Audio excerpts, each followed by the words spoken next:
But who are they protesting against? Because they are the establishment, aren't they now? So for me, the trans thing, Stonewall, the Palestine, the anti-Israeli or anti-Jewish marches, all these big, even the guys who sellotape themselves to the road, Just Stop Oil. They, to me, look like the establishment. So who are they protesting against, or what are they protesting against? Because nobody's saying to them, oh no, we don't think that's good. There's not gangs. I mean, there's this catch-all phrase now, isn't there? White supremacy. Yeah. But where are the white supremacists who are marching on the street, fighting with these people? There's nobody there, is there, fighting? They're almost shouting into the abyss. When they use the phrase now, white supremacy, they don't mean what me and you think they mean. And this is part of the problem, is different groups are using the same words, but it means different, has a different meaning to them, what it does to it. So white supremacy to us are basically neo-Nazis. Yes. Yeah? That's not what they mean. Well, that's what we knew it as when we were young. But when they use that word, they don't mean that. Yeah. They mean white supremacy, meaning the benefits to the world and our country, and the way our country is run, and the founders of our country, and our laws were all made by white people. Yes. So therefore, this is a white supremacy country because whites have classed themselves as supreme and done all these things. And as a black or Asian person living in this country, under this white supremacy regime that white people have created, it's like, well, no shit, Sherlock. It's a white continent. White people have created all these things. Yes. You or your parents or your grandparents or your great-grandparents, they're the ones who brought you here. Yes. No one has brought you on slave ship. They brought you here. Why? For a better life. And do you know what, mate? You got it. Yeah. Your life might not be great here, but it's better than where you came from, your great-great-grandparents came from. Yeah. Yeah. That's what they mean by white supremacy. That what they want to do is tear everything down and rebuild the modern world using equity. So many black people can build this, and so many Asians should build this. The laws, we should be able to have Aboriginal laws or Sharia laws that overrule white man's law. And the truth is, none of them know what they want. All that they know and all they want is to tear everything down and build it all up again, because they think they can build utopia.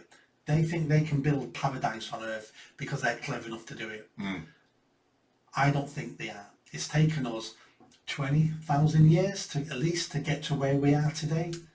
And we've got some blue-haired, fat, lesbian student thinking, let's burn it all down. By the way, there's nothing wrong with having blue hair or being a lesbian, just for clarity.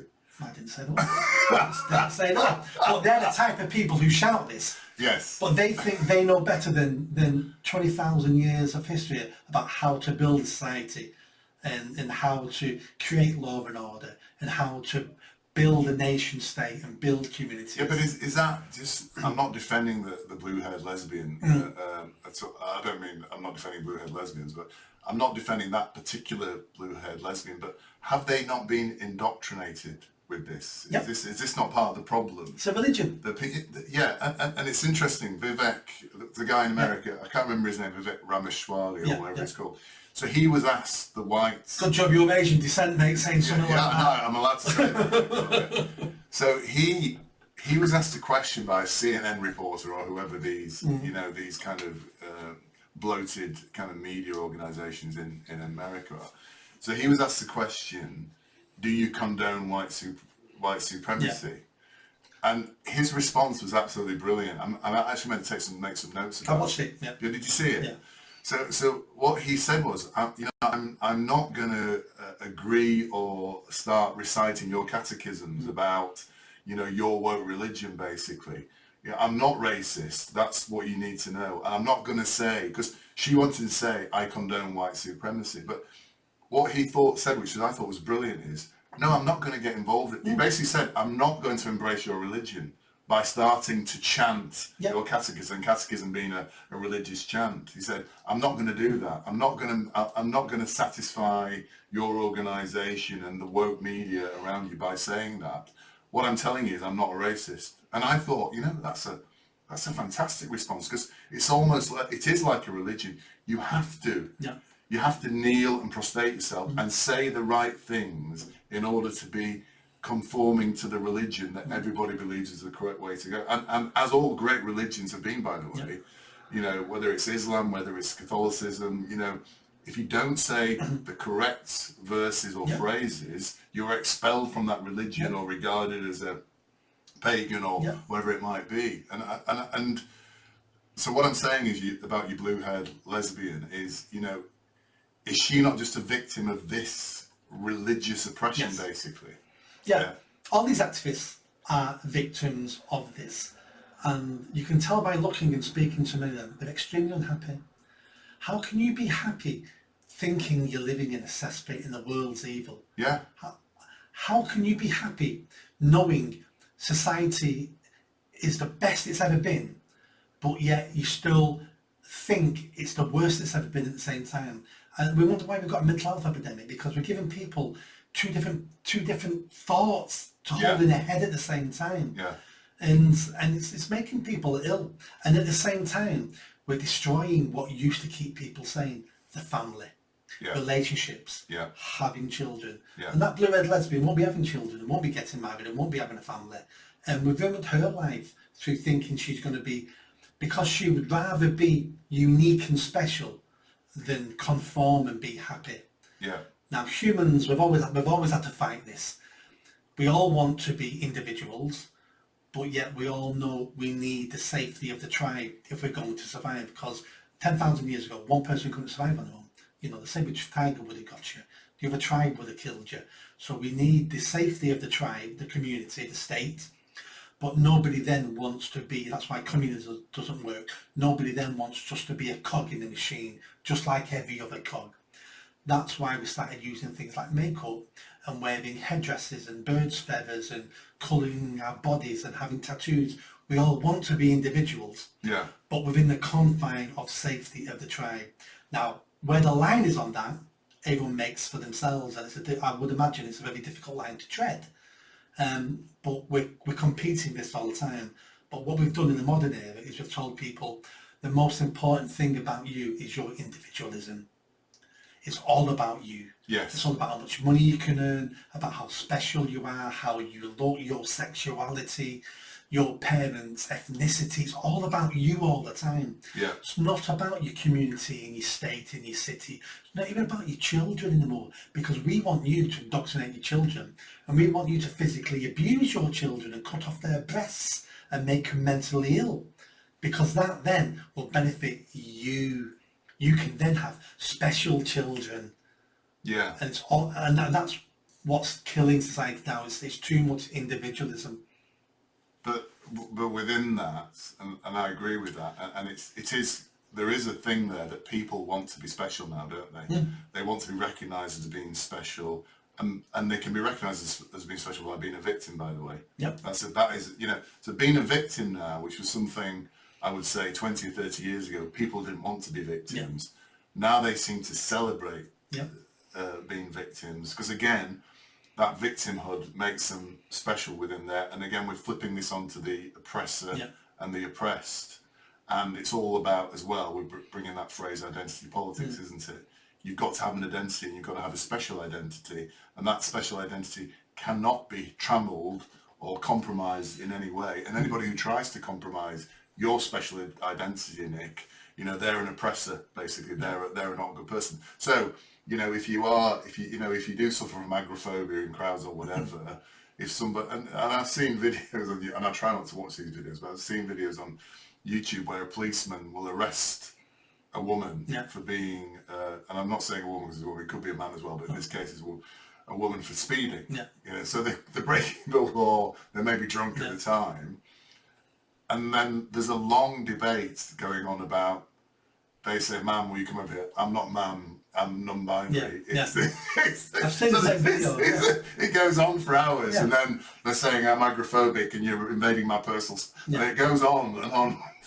I think I've seen that in that video. Yes, and there's a few of them. I see, and it's kind of, rather than, you know, and it's almost like, hang on a minute, you can't arrest me for speeding and being I'm suffering from intergenerational trauma. Correct, that was it. That was the one. I'm suffering from it. So therefore you can't arrest me for speeding and being drunk, even though I'm endangering loads of people.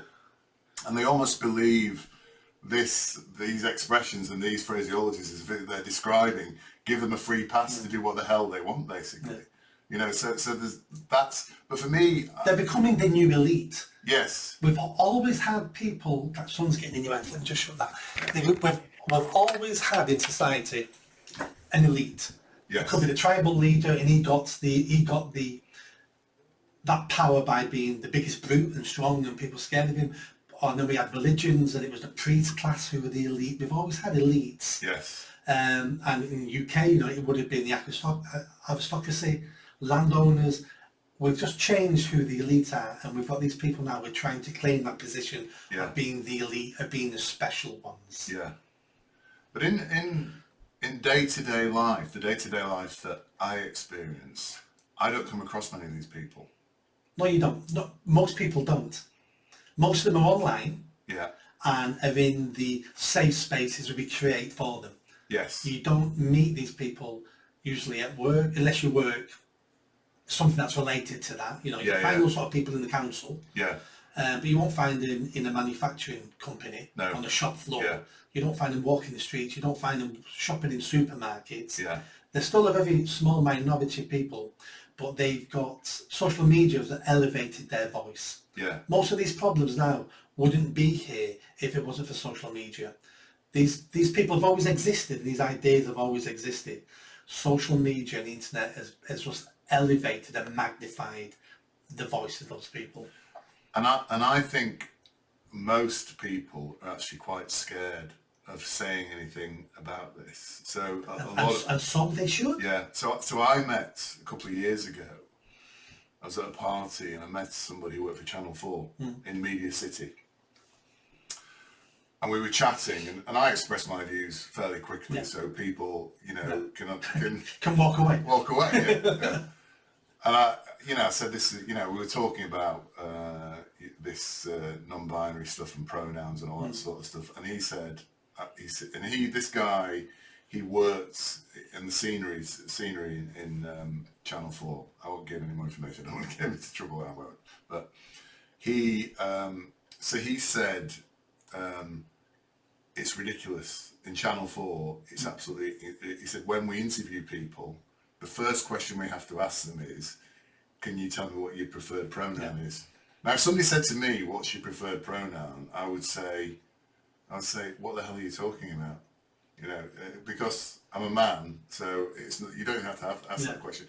And when I get emails from people, you know, I get quite a lot of emails. We employ firms of accountants. And I'll get quite a lot of emails saying Fred blogs, him, and so then I'll email back and say, Fred, thanks for letting me know your pronouns. I was concerned. I didn't know whether you were a man or a woman. I mean, you know, it is. And then they tend to stop sending them then, basically. Well, I made a point last year. I don't do business now with anyone who has pronouns in their emails. Yeah. I just don't. It's hard for me because we employ firms of accounts. So if one of those accountants happens to send me an email, I can't say I'm not going to do business. But I'll express my disappointment. And in fact, somebody from the Leeds University where I went wrote to me recently, a woman, and said, you know, we'd like you to come back as alumni who's in business. We'd like to come. What money off you? Yeah. And I said, I can't remember what her name was, Joanne. Joanne, you know something, I would have been more than happy to do that. But as soon as I saw you put your pronouns and all of that, I don't want to be involved in an organisation that has compelled speech as part of it. You know, when I went to university, it was all about free speech. The very fact you're having to put your pronouns in your emails means that the University of Leeds is no longer what it might be. So, but my point is, I actually think most of the people I talk to, when I say something to them and I'll say that's nonsense, that or whatever, they almost go, oh, thank God. And then they say, this is ridiculous, isn't it? You can't say this anymore, you can't say that. And we've ended up in a position where it's almost like a totalitarian state. People are afraid to say what they're thinking. To be fair, it's always been like that. The things have just changed. So I think you might be right. Can you imagine in the 1930s working in a company in Germany and someone coming in going, Sie Heil, and everyone around you goes, Sie Heil? Most people would go Sie Heil, because you know if you don't, you mark yourself out, you're probably dead next week. Yeah. It was only 50, 60 years ago in this country, if you was at the cinema, in the theatre, and God Save the King comes on, this PA system, You got to stand up. everybody would have stood up. Yeah. So we've always had those compelled things that society compels us to do, so we fit in, so we don't stand out. I'm not saying those things, obviously, the Nazi thing's really wrong. I'm sort of 50-50 on the God Save the King one, because it brings people together under, you know, a unity. That's what Zihao was trying to do as well. Yeah. So we need things that pull us together. Yes. But we're at a state now where our individualism means more than pulling us together. All these conversations, I ain't got any simple answers for any of these things. Yeah. They're more complicated than we think. Just to turn around, some people do and go, it's just all the woke nonsense. And a lot of it is woke nonsense, but that woke nonsense had to come from somewhere. And a lot of it taps into our traits as people, as humans, as tribal creatures. It all taps into that. That's why most people follow it, because that's what we've always done throughout our history as a race. Because people who don't follow the crowd end up dying. Yeah. And those genes would die. So over millennia, you get more and more compliant societies, because if you weren't compliant, none of you would exist. Yeah. Yeah. I mean, I'm worried that we're going to get too esoteric here in the conversation. But a lot of this, for me, ties into religion and the lack of religion that we have in this country now. And by the way, I'm not a religious person, never have been. But I did go to Sunday school when I was a kid, went to church, had all that. And I think it's Tom Holm, the historian, who says, we're goldfish swimming in the Christian Sea. I would say 80% of the population of that. We've been brought up with very Christian values and tend to adhere to those. But the religion per se has gone away now. And I think people are flopping about, trying to find looking to fill that hole. And they're finding it in the things you're talking about now, identity politics, all those sort of things, embracing the... I mean, it's interesting, isn't it? The Israel, Palestine stroke Hamas thing that's going on at the moment. They were interviewing, loads of people came out in London on the marches, and they were all shouting from the river to the sea. Now, I would imagine if you ask most people which river that is and which sea that is, they don't know. But they were speaking to two particular women who, I keep going back to women here, which is not good. It could have been, well, I said the men, but they were women. And the interviewer went up to them, and I don't know if you've seen this either, and he said, "Oh, I understand what you're doing, you're marching, supporting Palestine here, but what do you think about the 7th of October attacks by Hamas?" And one of the women said, "What 7th of October attacks?" Yep. And then the other woman said, "I don't think that really happened." And you look at that and you think, so why are they there then? Why are they on that march when they have little or no understanding or information of why they're on the march? And again, it goes back to the religion thing, doesn't it? It's kind of, it flashes up on Instagram or Twitter or whatever. There's a march to support. Fantastic. Something for us to... It means I'm a good person. Yes. I'd be a good person. If I do, people might see me. Yeah. It proves to myself that I'm trying to help these people over here that I don't even know about. I'm trying to help them. I'm a good person. That might fill that void of my life, because I've got no boyfriend, I've got no husband, I've got no kids, my job's crap, I'm in debt. I need something to make me happy. On that march with 100,000 people, I'm going to feel special. Yeah. They're all going to support me like I support them. Yeah. And I will fill that void, even if it's only for half a day. Yeah. And it's effectively a religious experience, isn't it? Because it's the same as having a festival in Spain or whatever. On a Sunday you go out and you get in the march and you get your nice clothes and you do all that. But this is something that kind of fulfills that requirement in human beings, isn't it? It's exactly the same thing that happened 3 years ago with the Black Lives Matter marches. Yes. Yeah. I noticed similarity straight away with the Free Palestine marches. It's all about marching for the next cause. And just like Black Lives Matter, most of the people on the Free Palestine marches are just useful idiots, as Lenin would say. Yeah. They have no idea why, they think they know why they're there, but they're decent people. But within those crowds are some terrible people. We've got terrorists, we've got Hamas supporters, we've got paid Iranian agents. Who do you think organises and pays for all this and pays for the flags and the posters?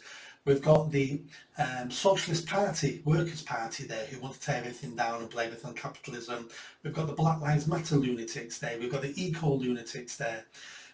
lunatics coalesce when they've got a goal in common, which is tearing down the West. And that's what this really is, Free Palestine. Nothing to do with what happened there. It's about tearing down the West, just like the Black Lives Matter was about tearing down the West, pulling it all down and building a utopia. And that seems to be the message I see all the time, especially from the activists. They've been convinced that we can build a better world than what we have now. Now, in one way, they're correct. Things can get better. They will get better, but we only get better in the Western world now through small tweaks at a time. We cannot change the whole system overnight, because you'll end up with Mad Max. That's what we'll end up with. Yeah. People think that the natural state of the world is Boston, but the real state of the world, if we left it alone, is Mogadishu.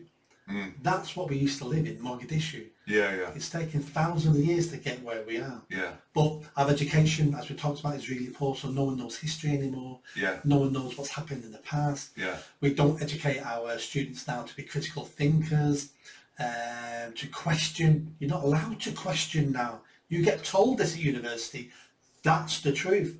Yeah. Where before, your professors would have wanted you to question it. You know, why? What about this? And obviously your professor would know more than you and shoot you down all the time, but at least you are pushing the envelope and trying to see what's beyond that statement. Is there anything? That's what I try to do all the time. Is I'm always trying to push and find out, do other people know more than me? Because if they do, I'm thankful for their information, because I'm always on a quest for knowledge. I'm never on the quest to be right. I'm on the quest for knowledge. If you like that video, don't forget to subscribe to the channel, hit that notification bell and comment. And if you like what I'm saying about running for Mayor of Greater Manchester, then stick around. Tell your family, tell your friends. The only way I'm going to have a chance of winning is a grassroots movement. So be part of that movement and hit that bell. Thanks.